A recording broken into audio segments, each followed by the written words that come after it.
સૌરાષ્ટ્ર અને દક્ષિણ ગુજરાતમાં ભારે પવન સાથે વરસાદ, ડુમસના દરિયામાં ભારે કરંટ, સહેલાણીઓને બીચ પરથી દૂર કરાયા. મહુવા અને હાંસોટમાં 2.5 ઇંચ વરસાદ. ગુજરાતમાં આજે કયા જિલ્લામાં કેટલો વરસાદ વરસ્યો છે અને આવતીકાલે અને પરમ દિવસ એટલે કે 2 દિવસ સુધી ગુજરાતમાં વરસાદની આગાહી કેવી છે, કયા કયા જિલ્લામાં ભારે વરસાદની શક્યતા છે, તેની સંપૂર્ણ માહિતી આજના ખાસ વિડીયોમાં મેળવવાની છે. વિડીયોને જરૂરથી એન્ડ સુધી નિહાળશો. દરેક ખેડૂત મિત્રોને ખાસ વિનંતી કે હજુ સુધી જો તમે આ ચેનલને સબસ્ક્રાઇબ ન કર્યું હોય તો ખાસ કાજલ સુવા ગુજરાતી સમાચાર એટલે કે આ યુટ્યુબ ચેનલને સબસ્ક્રાઇબ કરી અને અન્ય ખેડૂત મિત્રો સુધી પહોંચાડી આ વિડીયોને શેર કરજો અને વિડીયોને લાઇક કરવાનું બિલકુલ ભૂલશો નહીં. નમસ્કાર, તમારા બધાનું સ્વાગત છે ધ કાજલ સુવા યુટ્યુબ ચેનલ ઉપર. તો બીજી બાજુ ગુજરાતમાં વાવાઝોડા જેવી સ્થિતિ સર્જાઈ શકે છે એવી 3 વરસાદી સિસ્ટમ સક્રિય થઈ છે. આગામી 24 કલાક સૌરાષ્ટ્ર અને દક્ષિણ ગુજરાત માટે ભારે છે. જી હા, મુંબઈ સહિત દેશભરમાં ચોમાસું શરૂ થઈ ચૂક્યું છે. હવે ચોમાસું 120 કિલોમીટર જેટલું જ ગુજરાતથી દૂર છે, એટલે કે આગામી દિવસોમાં ચોમાસું ગુજરાતમાં પધરામણી કરી શકે છે. આમ જોઈએ તો સામાન્ય રીતે ગુજરાતમાં ચોમાસું 15 જૂને આવે છે, પરંતુ આ વખતે જૂનની શરૂઆતમાં જ દક્ષિણ ગુજરાતમાં ચોમાસાનો પ્રવેશ થાય તેવી શક્યતાઓ ઊભી થઈ છે. સૌરાષ્ટ્ર અને દક્ષિણ ગુજરાતના જિલ્લાઓમાં તો વરસાદ વરસી રહ્યો છે, પરંતુ રવિવારે અને સોમવારે મધ્ય ગુજરાતથી લઈને ઉત્તર ગુજરાતના અનેક જિલ્લાઓમાં તોફાની વરસાદ ત્રાટક્યો હતો. હવામાન વિભાગના જણાવ્યા મુજબ પવનની ઝડપ 50 થી 60 કિમી પ્રતિ કલાક સુધી પહોંચી શકે છે. આ સાથે દરિયામાં પણ ઊંચા મોજા ઉછળી શકે છે, જેના કારણે માછીમારોને આગામી કેટલાક દિવસો માટે દરિયો ન ખેડવાની ચેતવણી અપાઈ છે. રાજ્ય સરકારે આ સ્થિતિના પગલે દરેક જિલ્લાના સ્થાનિક તંત્રને સક્રિય રહેવા સૂચના આપી છે. હવામાન વિભાગની આગાહી પ્રમાણે આગામી 3 દિવસ ગાજવીજ સાથે વરસાદ થવાની સંભાવનાઓ છે. રાજ્યના કેટલાક વિસ્તારોમાં 50 થી 60 કિમી પ્રતિ કલાકની ઝડપે પવન ફૂંકાશે. વરસાદી સિસ્ટમને પગલે દરિયામાં ઊંચા મોજા ઉછળી શકે છે, જેથી માછીમારોને દરિયો ન ખેડવા ખાસ સૂચના આપવામાં આવી છે. હવામાન વિભાગે ભરૂચ, નર્મદા, સુરત, તાપી, નવસારી, ડાંગ, વલસાડ, દમણ અને દાદરાનગર હવેલી, ભાવનગર, અમરેલી, ગીર સોમનાથ અને દીવમાં ઓરેન્જ એલર્ટ જાહેર કર્યું છે. હાલ ચોમાસું મુંબઈ પહોંચ્યું છે. હવામાન વિભાગે રાજ્યના દક્ષિણ અને સૌરાષ્ટ્રના વિસ્તારો માટે આગામી 24 કલાક દરમિયાન ભારે વરસાદની આગાહી કરી છે. ગુજરાતમાં હવામાન ફરીથી ભયાનક બની રહ્યું છે. વાવાઝોડા જેવી સ્થિતિ સર્જાઈ શકે છે એવી 3 વરસાદી સિસ્ટમ સક્રિય જોવા મળી રહી છે. આ ભયાનક વરસાદથી ઘણા નુકસાનની શક્યતા પણ સેવાઈ રહી છે. ખાસ કરીને ખેડૂતોને સતર્ક રહેવા જણાવવામાં આવ્યું છે. દક્ષિણ ગુજરાતમાં ગાજવીજ સાથે વરસાદ જોવા મળી શકે છે. ખાસ કરીને ભરૂચ, નર્મદા, સુરત, તાપી, નવસારી, ડાંગ અને વલસાડ જિલ્લાના વિસ્તારો માટે ઓરેન્જ એલર્ટ જાહેર કરવામાં આવ્યું છે. તેમજ દમણ અને દાદરાનગર હવેલીમાં પણ ભારે વરસાદની ચેતવણી સાથે સાવચેત રહેવા માટે સૂચના આપવામાં આવી છે. સૌરાષ્ટ્રના વિસ્તારમાં પણ વરસાદી મિજાજ જામ્યો છે. ભાવનગર, અમરેલી, ગીર સોમનાથ અને દીવમાં ભારે વરસાદ પડી શકે છે. તંત્રએ તાકીદના પગલા રૂપે તટવર્તી વિસ્તારોમાં અવરજવર પર નજર રાખવા સૂચના આપી છે. હવામાન વિભાગે 1 જૂન સુધી રાજ્યમાં છૂટાછવાયા સ્થળે વરસાદની આગાહી કરી છે. આજે 27 મે મોટા ભાગના જિલ્લાઓમાં ગાજવીજ અને પવન સાથે છૂટાછવાયા સ્થળે વરસાદની આગાહી કરવામાં આવી છે. વરસાદની આગાહી સાથે 40 થી 50 કિમીની ઝડપે પવન ફૂંકાવાની શક્યતા છે. 28 અને 29 મે 2 દિવસ ભારે વરસાદની આગાહી કરવામાં આવી છે. રાજ્યમાં મોડી રાતથી જ વરસાદી માહોલ જોવા મળી રહ્યો છે. વલસાડ, તાપી, છોટાઉદેપુર સહિતના વિસ્તારોમાં મિની વાવાઝોડાની અસર સાથે વરસાદ ખાબક્યો હતો. ગીર પંથકમાં ફરી મેઘમંડાણ થયા છે અને ધોધમાર વરસાદ વરસી રહ્યો છે. જૂનાગઢમાં વરસાદને લઈને ગિરનારની રોપવે સેવા બંધ કરી દેવામાં આવી છે.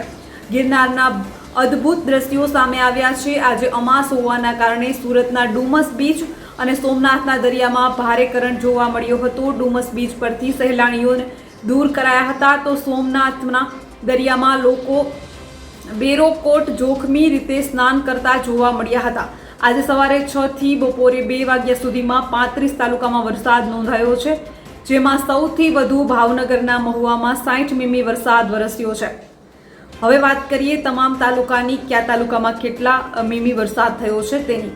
આજે સવારે 6 થી લઈને બપોરના 2 વાગ્યા સુધીના વરસાદી આંકડા પર નજર કરીએ તો મહુવામાં 60 મીમી, હાંસોટમાં 59 મીમી, નેત્રંગમાં 44 મીમી, ભરૂચમાં 43 મીમી, માંગરોળમાં 42 મીમી, ઓલપાડમાં 31 મીમી, વાલિયામાં 28 મીમી, કામરેજમાં 24 મીમી, ધોલેરામાં 22 મીમી, ઝઘડિયામાં 20 મીમી, તળાજામાં 19 મીમી, નાંદોદમાં 19 મીમી, જાફરાબાદમાં 18 મીમી, રાજુલામાં 18 મીમી, ઉનામાં 18 મીમી, વાગરામાં 15 મીમી.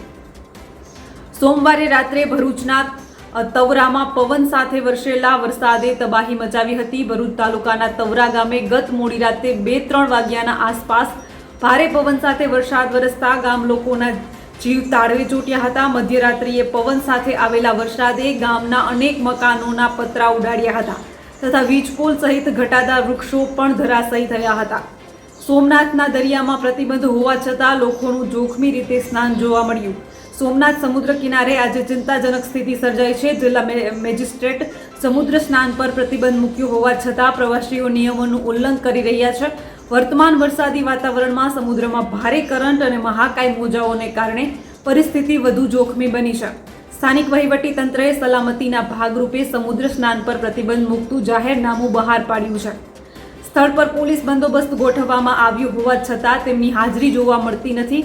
આ પરિસ્થિતિનો લાભ લઈ પ્રવાસીઓ મન ફાવે તેમ સમુદ્રમાં સ્નાન કરી રહ્યા છે. કોઈ પણ અધિકારી કે સુરક્ષાકર્મી તેમને રોકવા આગળ આવતા નથી. આ બેજવાબદારી વર્તણૂકથી પ્રવાસીઓ પોતાના જીવન સાથે જોખમી રમત રમી રહ્યા છે. સ્થાનિક વહીવટી તંત્ર અને પોલીસ વિભાગે તાત્કાલિક પગલાં લઈ નિયમોનું કડક પાલન કરવા જણાવ્યું છે. તો બીજી બાજુ સુરત જિલ્લામાં છેલ્લા 4-5 દિવસથી ભારે પવન સાથે વરસાદ પડી રહ્યો છે. જિલ્લામાં હજારો હેક્ટર જમીનમાં તૈયાર થયેલા પાકને નુકસાન થયું છે. ડાંગરનો પાક તૈયાર થઈ ગયો હતો અને કેટલાક વિસ્તારોમાં કાપણી કરીને ભેજ સૂકવવાની કામગીરી ચાલુ રહી હતી, પરંતુ વરસાદને કારણે ખુલ્લામાં સૂકવણી માટે મૂકેલો ડાંગરનો પાક પલળી ગયો હતો. કોંગ્રેસ પ્રદેશ મહામંત્રી દર્શન નાયકે મુખ્યમંત્રી ભૂપેન્દ્ર પટેલને પત્ર લખીને આ મુદ્દે ધ્યાન દોર્યું છે. આ ઉપરાંત તલ, શાકભાજી અને કેરી, ચીકુ, કેળા, જાંબુ સહિતના બાગાયતી પાકોને પણ નુકસાન થયું છે. પલળી ગયેલા ડાંગરના ગ્રેડિંગમાં ઘટાડો થવાથી ખેડૂતોને આર્થિક નુકસાન થયું છે. મહુવા માર્કેટયાર્ડમાં વરસાદને કારણે ડુંગળીમાં નુકસાન. ભાવનગર જિલ્લામાં કમોસમી વરસાદે ખેડૂતો માટે જાણે બરબાદી લાવ્યો હોય તેવી સ્થિતિ છે.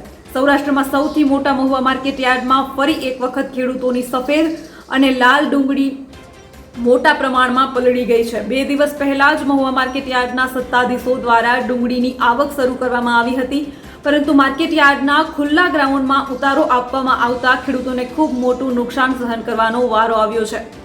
યાર્ડની અંદર ખેડૂતોના અનેક વાહનો ફસાયા છે, તો બીજી તરફ ડુંગળી પણ સંપૂર્ણપણે પલળી ચૂકી છે. મહુવા માર્કેટયાર્ડમાં સફેદ ડુંગળીની 1 લાખ થેલાની આવક થઈ હતી, જ્યારે લાલ ડુંગળીની 5000 થેલાની આવક થઈ હતી. જે પ્રમાણે આજે વહેલી સવારથી જ કમોસમી વરસાદ ધમરોડી રહ્યો છે, તેના કારણે ખેડૂતોની મુશ્કેલીમાં ડબલ વધારો થયો છે. સૌથી મોટી વાત તો એ છે કે મહુવા માર્કેટયાર્ડમાં હરાજી દરમિયાન ખેડૂતોની ડુંગળીના 1 મણના ભાવ બોલાતા હોય છે, પરંતુ હાલ વરસાદના કારણે કોઈ પણ માપદંડ વગર ખેડૂતો ડુંગળી મફતના ભાવે વેચી રહ્યા છે. વલસાડમાં ભારે પવનના કારણે 17 કાચા પાકા મકાનોને નુકસાન થયું છે. વલસાડ જિલ્લામાં સોમવારે રાત્રે થયેલી મિની વાવાઝોડાની અસરને લઈને વલસાડ જિલ્લામાં રાત્રે ભારે વરસાદ અને પવન ફૂંકાયો હતો. વલસાડ જિલ્લાના પારડી તાલુકાના સુખેસ ગામમાં વીજળી પડવાથી 4 ભેંસ ઈજાગ્રસ્ત બની હતી.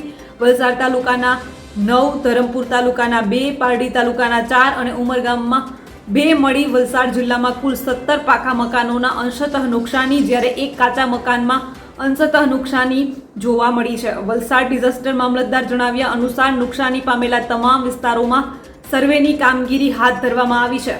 આજના વરસાદની જો વાત કરીએ તો મહુવા તાલુકામાં પણ વરસાદ છે. મહુવા શહેરના ગાંધીબાગ, વાસી તળાવ, ST bus stand, Kuberbagh station road તેમજ સોસાયટી વિસ્તારમાં વરસાદ વરસી રહ્યો છે. તાલુકાના ગ્રામ્ય પંથકમાં નીચા કોટડા, બગદાણા, સેદરડા, મોટા ખૂટવડા, જેસર સહિતના વિસ્તારોમાં ભારે પવન સાથે વરસાદ પડી રહ્યો છે. અમરેલીમાં ધોધમાર વરસાદ. અમરેલી જિલ્લામાં વરસાદી માહોલ વચ્ચે દરિયાકાંઠાના વિસ્તારોમાં ધોધમાર વરસાદ પડી રહ્યો છે. Rajula, Jafrabad, Pipavav, port coastal belt વિસ્તારમાં વરસાદ પડી રહ્યો છે. રાજુલા તાલુકાના ચૈત્રા ડુંગર, માંડલ, ડોડિયા, બાલાપર સહિતના વિસ્તારોમાં ભારે પવન સાથે વરસાદ પડી રહ્યો છે. જાફરાબાદ તાલુકાના વઢેરા, મિતિયાળ, નાગેશ્રી, સરોવડા, ભટવદર, કંધારિયા સહિત ગ્રામ્ય વિસ્તારમાં ધોધમાર વરસાદ વરસી રહ્યો છે. હાલમાં ચોમાસા જેવો માહોલ જાણે સર્જાયો છે. વધારે વાત કરીએ તો વલસાડના મોપેડ ચાલક પર વૃક્ષ પડ્યું છે. વલસાડ જિલ્લાના ઉમરગામ તાલુકાના નારગોલ જલારામ સ્કૂલ પાસે જાહેર માર્ગ પર વરસાદી માહોલમાં સવારે ગુલમોહરનું વૃક્ષ ધરાશયી થતા મોપેડ ચાલકને આબાદ બચાવ થયો હતો. પંચાયતી ટીમ દ્વારા તાત્કાલિક માર્ગ વચ્ચે પડેલ વૃક્ષને હટાવવાની કામગીરી યુદ્ધના ધોરણે શરૂ કરવામાં આવી હતી. સુરતમાં ડાંગરનો પાક મંડળીઓમાં જમા કરાવવા લાંબી લાઈન. સુરત જિલ્લાના અનેક ગામડાઓમાં ડાંગર પકવી ચૂકેલા ખેડૂતો સામે ફરી એકવાર કુદરતનો કહેર ઊભો થયો છે. રાજ્યના હવામાન વિભાગે આગામી દિવસોમાં સુરત સહિત સમગ્ર દક્ષિણ ગુજરાતમાં વરસાદ પડવાની આગાહી આપી છે, જેના પગલે ડાંગરનો પાક લઈ બેઠેલા ખેડૂતોમાં ફરી એકવાર ચિંતા પ્રસરી છે. હવામાન વિભાગ દ્વારા જે આગાહી કરવામાં આવી રહી છે તેના લીધે ખેડૂતોના જણાવ્યા અનુસાર અગાઉની કમોસમી વરસાદની સિઝનમાં તેમના પાકને પહેલેથી મોટા પાયે નુકસાન થઈ ચૂક્યું છે. હાલમાં ફરી કમોસમી વરસાદ થવાના કારણે ફરીથી ખેડૂતો જે છે તે મુશ્કેલીમાં મુકાયા છે. હવામાન વિભાગની આગાહીથી ગભરાયેલા અનેક ખેડૂતો પોતાના પાક બચાવવા માટે તાત્કાલિક ડાંગર મંડળીઓમાં જમા કરવા પહોંચી ગયા છે, પરંતુ ત્યાં પણ તેમને આરામ નહીં પણ અસ્થિરતાથી ભરેલી સ્થિતિનો સામનો કરવો પડી રહ્યો છે. મંડળીઓ બહાર કલાકો સુધી લાંબી કતાર. સુરત તાલુકાની એક મુખ્ય ડાંગર ખરીદી મંડળી બહાર દ્રશ્ય એવું હતું કે લગભગ 1 કિલોમીટર લાંબી ટ્રેક્ટરોની કતાર લાગી ગઈ હતી. દરેક ટ્રેક્ટર ખેતરમાંથી કાપીને લાવેલા ડાંગરથી લદાયેલા હતા. ખેડૂતોના જણાવ્યા અનુસાર તેઓ સવારે 6 વાગ્યાથી મંડળી બહાર ઊભા છે, પરંતુ હજુ સુધી તેઓએ અંદર જવા માટેની પરવાનગી મળી નથી. ખેડૂતોનું કહેવું છે કે ગોડાઉનમાં જગ્યા જ નથી, અમે તાલપત્રી ઢાંકીને ડાંગર બચાવવાનો પ્રયાસ કરીએ છીએ, પણ કેટલો સમય ચાલે? ડાંગર લાંબા સમય સુધી ખુલ્લામાં રાખવા યોગ્ય પાક નથી. વધુમાં વાત કરીએ તો વડોદરા શહેરમાં આકાશમાં વાદળો ઘેરાયા છે. વડોદરા શહેરમાં આજે વહેલી સવારથી વાદળછાયું વાતાવરણ છે. છેલ્લા કેટલાક દિવસોથી શહેરીજનો ભારે ઉકળાટનો સામનો કરી રહ્યા છે, ત્યારે આજે આકાશમાં વાદળો ગોરંભાતા વરસાદ પડે તે શક્યતા છે. લોકો પણ ગરમીથી રાહત મેળવવા માટે વરસાદ પડે તેવી આશા રાખી રહ્યા છે. મુંબઈ અને કર્ણાટક સુધી ચોમાસું જે છે તે હાલ પહોંચ્યું છે. નૈઋત્યના ચોમાસાનું કેરળમાં આગમન થયા બાદ ધીમે ધીમે આગળ વધી રહ્યું છે. કર્ણાટક અને મુંબઈ સુધી ચોમાસું પહોંચ્યું છે. આગામી દિવસોમાં ગુજરાતમાં પણ પહોંચે તેવી શક્યતા છે. હવામાન વિભાગના મતે ગુજરાતમાં સત્તાવાર ચોમાસું જે છે આગમન 15 જૂને થતું હોય છે. જોકે આ વર્ષે હજુ સુધી આગમનને લઈ કોઈ સંભવિત તારીખ જાહેર કરવામાં આવી નથી. ગીર પંથકમાં પણ મેઘમંડાણ થઈ ચૂક્યા છે. ગીર પંથકમાં વહેલી સવારથી વરસાદ વરસી રહ્યો છે. ઉના અને ગીરગઢડા તાલુકામાં વરસાદે ધમાકેદાર એન્ટ્રી કરી છે. ઉનાના કંસારી, ભાચા સહિતના ગામોમાં વરસાદ નોંધાયો છે, તો ગીરગઢડાના ધોકડવા, જામવાડા સહિતના ગામોમાં વરસાદ વરસી રહ્યો છે. ચોમાસાની વહેલી શરૂઆતને લઈને ખેડૂતોમાં ચિંતા વધી છે. વરસાદને પગલે છેલ્લા 2 દિવસથી પ્રવર્તી રહેલી અસહ્ય ગરમીમાંથી લોકોને રાહત મળી છે. તો બીજી બાજુ અમરેલી જિલ્લામાં પણ ફરી વરસાદી માહોલ જામ્યો છે. અમરેલી જિલ્લામાં ફરી એકવાર વરસાદી માહોલ છે. ચલાલા, રાજુલા, ધારી, જર, મોરજર, છતડિયા, ખીચા સહિતના વિસ્તારોમાં વરસાદ પડી રહ્યો છે. મોટાભાગના વિસ્તારોમાં વાદળછાયું વાતાવરણ જોવા મળી રહ્યું છે. વરસાદને કારણે ખેડૂતોની મુશ્કેલી વધી છે. તો બીજી બાજુ સુરત જિલ્લામાં પણ મોટા પ્રમાણમાં વરસાદ વરસી રહ્યો છે. સુરત જિલ્લામાં વહેલી સવારથી વરસાદ પડી રહ્યો છે. જિલ્લાના ઓલપાડ, કામરેજ, માંગરોળ અને માંડવી સહિતના તાલુકામાં વરસાદ નોંધાયો છે. કમોસમી વરસાદને કારણે ખેડૂતોની ચિંતામાં વધારો થયો છે. ડાંગર, કેરી અને કેળાના પાકને મોટું નુકસાન થઈ રહ્યું છે. તો બીજી તરફ વરસાદના કારણે વાતાવરણમાં ઠંડક પ્રસરતા લોકોને ગરમીમાંથી રાહત મળી છે. ભરૂચ જિલ્લામાં 2 ઇંચ જેટલો વરસાદ ખાબક્યો છે. ભરૂચમાં ગાજવીજ સાથે મોડી રાતથી વરસાદ ખાબકી રહ્યો છે. ભારે વરસાદના કારણે ચારેય તરફ પાણી થતા જનજીવન પર તેની અસર વર્તાઈ રહી છે.